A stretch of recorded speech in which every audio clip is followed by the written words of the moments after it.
Good morning. Good morning. Good morning. I did not do a Fabulous Feminine Friday, so this will be your Fabulous Feminine Saturday. Good morning. Good morning, everyone. It is Namaste Moore, your feminine alchemist and founder of the School of Feminine Transformation. And welcome, welcome, welcome.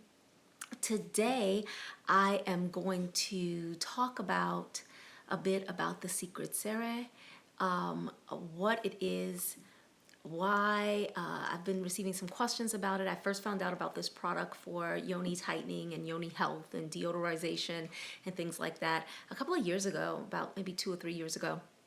And I realized that I never did anything on it. Like I never did a video on it. I never really said, gave a public declaration about if it's viable, if it's not viable, do I suggest it, do I recommend it or not. And since it has been coming up again with a lot of women asking me about it, I thought this would be a wonderful opportunity and a wonderful time to talk to you all about it and give you the rundown, the lowdown, the what's really going on with this product. And magic has come apparently to join me. So, good morning again. I am Namaste Moore. I am your feminine alchemist. I transmit to you in regard to feminine alchemy for your soul, for your being, for your well-being. Often myself and my husband transmit together. We broadcast together. We share together, teach together. But today, because I am talking about women's health, I am doing it alone. And I'm super happy and excited to be here on YouTube Live as well. So if you just give me a second, let me clean off my screen a little bit. It's a little dark. There we go. And we'll see how it does, right? So for those of you who do not know, the secret Ceres, or some people call it the secret Ceres, is a stick that is sold as, it is promoted as a vaginal deodorizing and vaginal tightening stick. It is comprised of natural materials and it is used by women to rid themselves of vaginal odors, to or yoni odors, to rid their yoni of I've even heard of women using it to treat diseases or ailments or bacterial infections and things of that nature, as well as being used to tighten the yoni.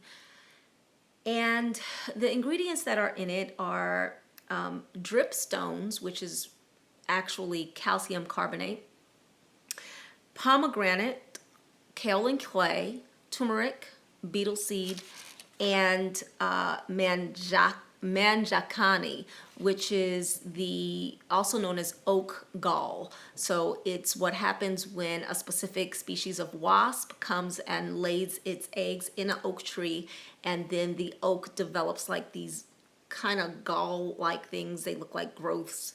And then they harvest them and they're utilized frequently in different for different types of medicinal purposes, right? So far that sounds like, wow, this sounds like a product that you would want to use.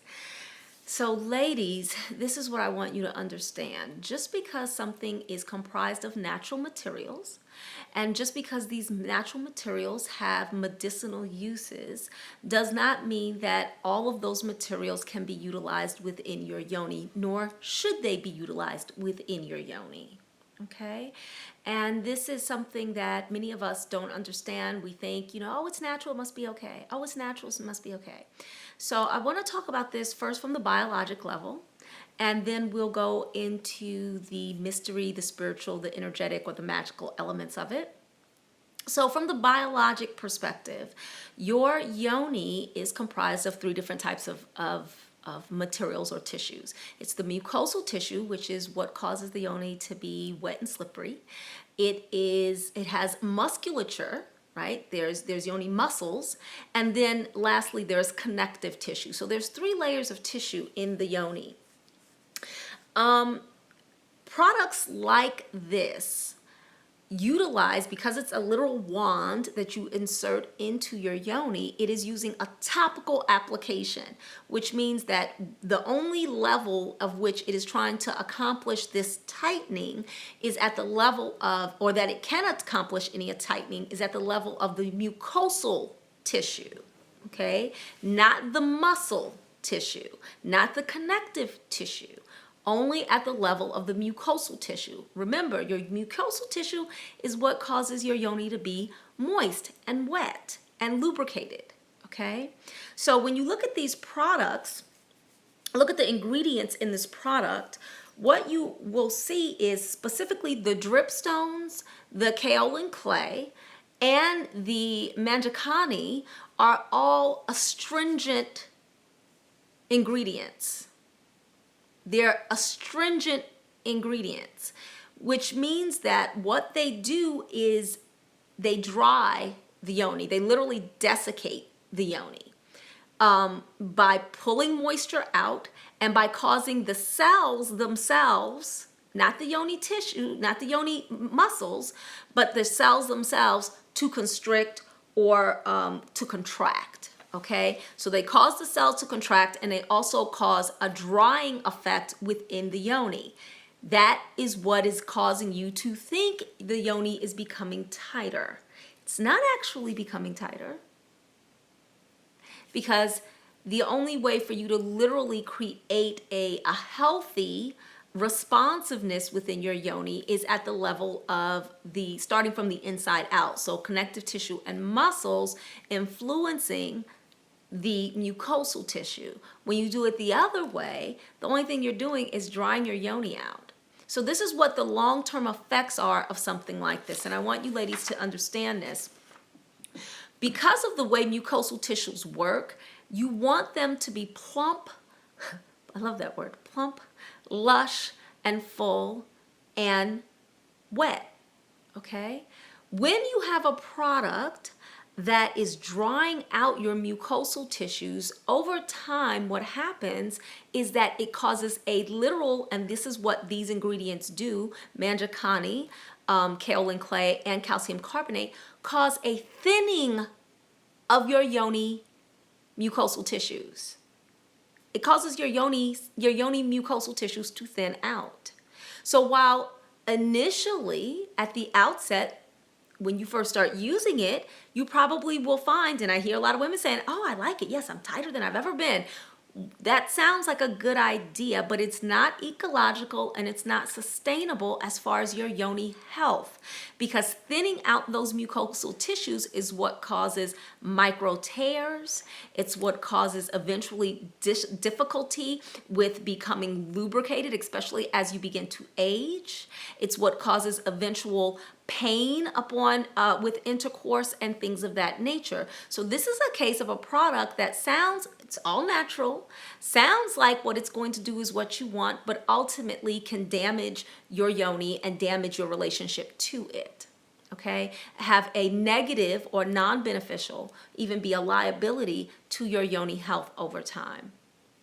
Now, the reason why I feel it is a responsibility to talk to you ladies about this and to share this with you is because there's a deep-seated belief in our culture that we need to do things to fix our yonis, that something's wrong with them, that they're having some issues, they have odors and they're dysfunctional and they have diseases and they need to be tightened and there's just wrong, bad. And I want you ladies to do that work. I want you to do the work of understanding that there's nothing wrong with your yoni.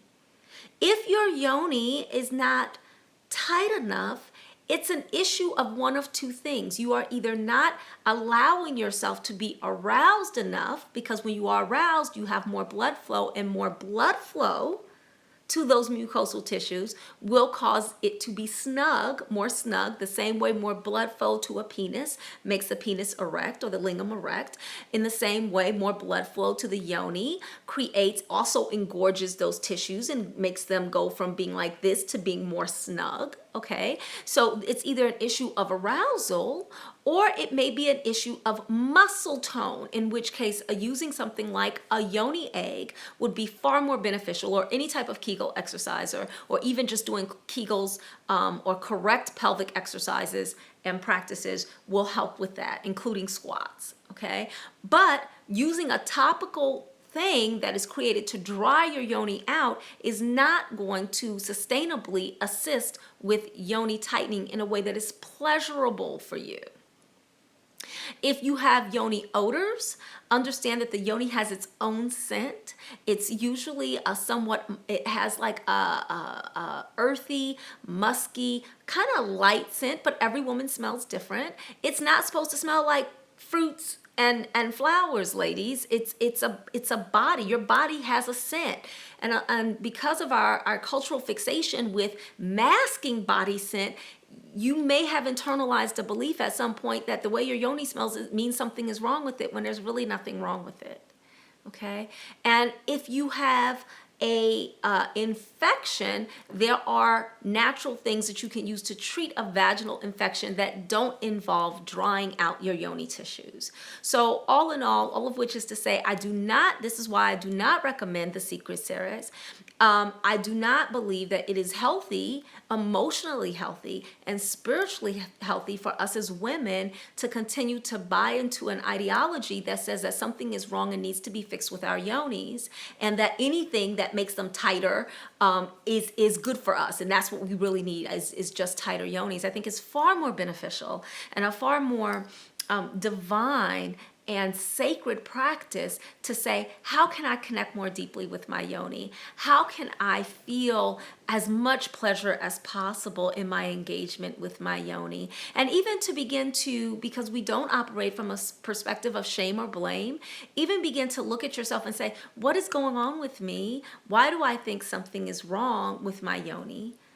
What's causing me, what's driving me to feel like it needs to be tighter, that is where it's at, and how it feels and how it responds is not acceptable to me? Why am I offering that type of rejection to this most intimate area of my anatomy? There's a very deep alchemy there, my loves, that is very beneficial to explore, because then you begin to heal from the inside out. So if your yoni is not responding, then you can say, oh, yes, you know what? There's some disconnection there. I need to connect more deeply with myself in this place of self-love, as opposed to trying to do it from the outside, thinking that we can do something from the outside and that'll fix what's going on internally. If we correct the misalignment that is happening internally, if we correct and release the limiting beliefs that we hold about our bodies and about our femininity and about our yonis internally, then we'll find that the need or the desire for something to fix, make it smell different, make it be tighter, make it will be different. And even when I teach, those of you who know, I am the author of a book on yoni eggs, Yoni Egg Secrets. Even when I teach on yoni eggs, I emphasize a great deal that you are not approaching your yoni egg practice from the place of, I just need to get tighter, I just need to fix it. That's just not a very good place to approach these practices from. It's a very heroic place. It's a very scientific place. It's a space that dissects the soul, and that is not what you are here for. You are wonderful. You are sacred. Every element of you is holy and divine and altogether worthy and good. And you want to approach your body, your sexuality, your sensuality, and your femininity from that place. So that's the 411 on the Secret Ceres. I am Namaste Moore, your feminine alchemist, founder of the School of Feminine Transformation, and I hope this video has been of help to you. Bye-bye.